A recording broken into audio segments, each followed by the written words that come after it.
Hello there everybody, my name is Amy, this is The Opinionated Woman, and welcome back to Crafty Reads, the series where I wrap up the last 5 books that I read and I do some kind of craft. And since we are in this position, you know we're doing crochet. This is what we're working on today. I have just recently learned how to block granny squares, so I couldn't get along with this tote bag until I blocked the squares. So I've blocked all of them now. Now I need to put them together. There's a special way to lay out these squares in this type of tote bag that I'm making. I'll put some b-roll over to show what they look like. But I've arranged it. I've connected them all together with some stitch markers so I know what I'm doing, and I'm going to connect them with a single crochet and a 5mm hook. If you're curious. And I'm going to go talk about the last books that I read. So let's get into it. The first book that I read was The Lacuna by Barbara Kingsolver. This is a Harper Collins book, so I will not be reviewing it. I didn't realize until I was most of the way through that it was a Harper Collins book.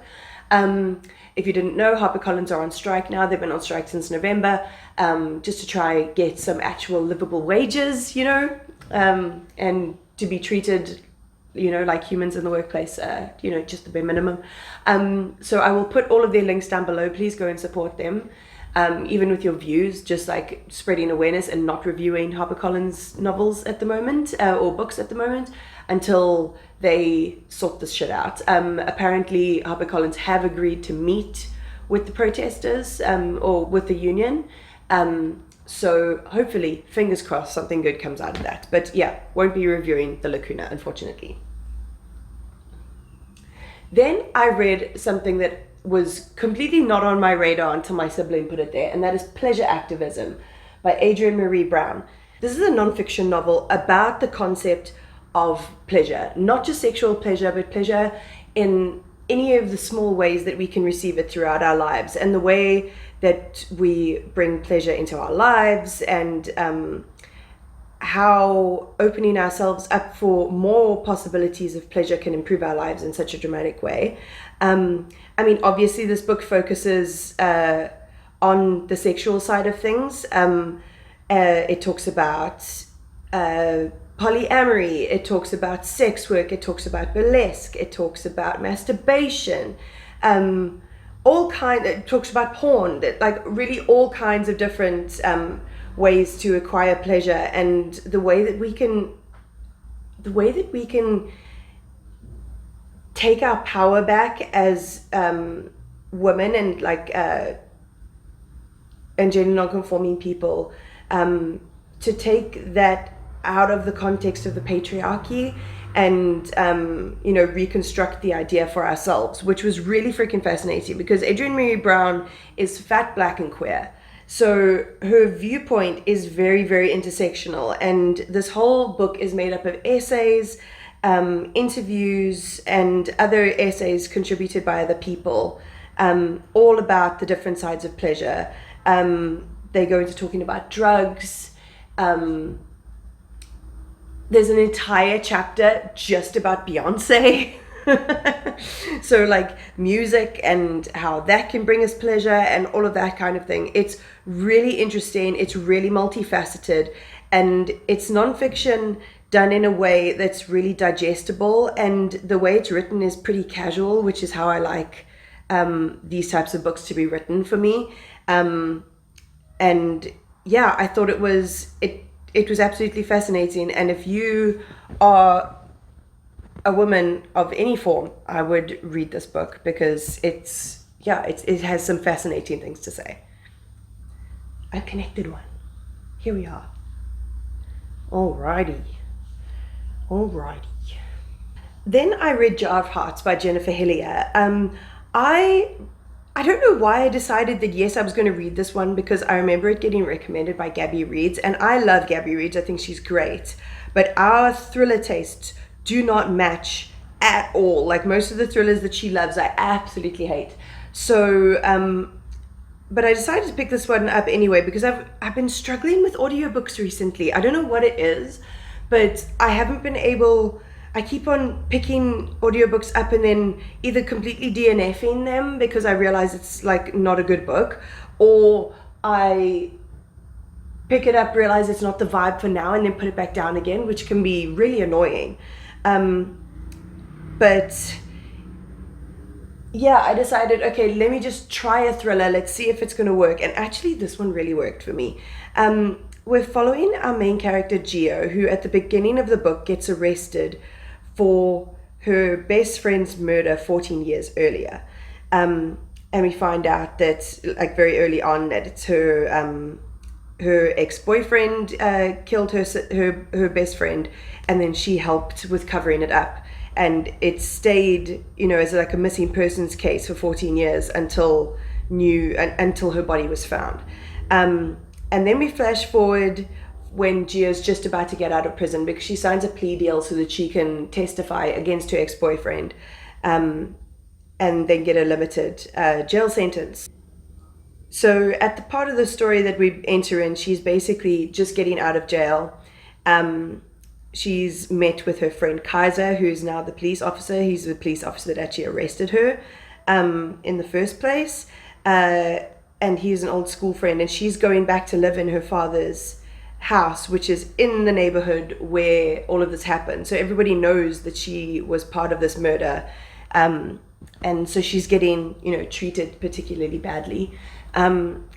So we get Georgina now because...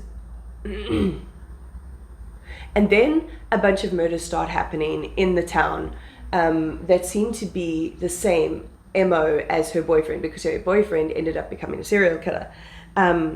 So we have a sort of like slightly untold story about what happened with her best friend, because you're like, what are these circumstances that led her to help with her best friend's murder? So we get flashbacks to that, as well as getting some police procedurals from her friend Kaiser's side, which I enjoy. I always enjoy police procedurals. I mean, ACAB obviously, but in a book form, it seems to work for me. So we're getting Georgina's experience in the past, Kaiser trying to solve these murders now, and then Georgina's life as she's, trying to navigate coming out of prison. And I think it was really interesting. I really liked the way that they very slowly showed you what happened in the past. It was very, very heartbreaking. Trigger warnings for graphic sexual assault on page. That was very, very intense. So yeah, go into that with as much caution as you can. And I did see the final twist coming, but I didn't really mind. I was like, it was a decent twist, and slightly unexpected. But I really liked the slow way that things were slowly unfolded. Is that even a word? Unfolded for you to find out what was happening in the past and the present. And yeah, I thought it was really well done, and I think I'm definitely going to give Jennifer Hillier another try. Then I read a very quick novella on audio called We Had to Remove This Post by Hannah Bavutz. It's translated from Dutch. I can't remember the translator's name. I'm so sorry. I'll try and put it down below. But this is a quick novella about a woman called Kaylee who works as a content moderator on a website. It makes it sound like it's called Hexa, but it makes it sound like Facebook, basically. And her job is to go through all the most horrendous, horrific shit that people post on social media and figure out whether it violates their guidelines to be taken down. And so they're supposed to meet these quotas of how many posts that they go through per hour, and how accurate they are, and all of this kind of stuff, while constantly being barraged by these horrendous, the worst of human existence kind of things that they're having to watch. And slowly the people around her are sort of losing it. They're mentally not doing well. They're starting to fall into these conspiracy theory sort of mindsets. And Kaylee, I don't think, realizes how much it's affecting her. She's very much, I finished this row, which is why I'm not doing anymore. That looks cute so far. Yay!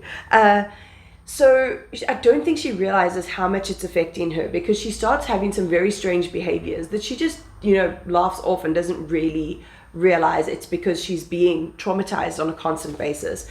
And it also, the story also incorporates the relationship between her and one of her co-workers, Sigrid, So does have a sapphic relationship in there.